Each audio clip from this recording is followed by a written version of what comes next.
তা তোমার তো চবে হাট পেয়েছি না, তুমি খবর শুনছেন একটা কি খবর বাবা? নেতা সাহেব আসবে এদিক না? ওই যে 17 তারিখে, হ্যাঁ 17 তারিখে।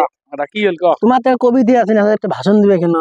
কন্ত না। মোর কবিতা যদি নেতা ভাষণত কয় হ্যাঁ তাহলে কেমন করে কইবে? হ্যাঁ কেমন কি করবে? শোনান তো, আমি না অভিজ্ঞ নেই। তোর মানে জীবনটা যে ভুলটে করছে তোর শ্বশুর, বিশেষ করে তোর বাপ ভুল করে নাই, তোর শ্বশুর বেটিকে দিয়ে ভুল করছে। এত পিছলে মানুষ থাকে, কবিতা তো শুনি নেবে ভাষণত। হ্যাঁ তাহলে শুন ভাল করে। এই দেখা যায় তাল গাছ, এই আমাদের গা, ঠিক ওইখানেতে বাস করে কানা বগির ছা। ঠিক।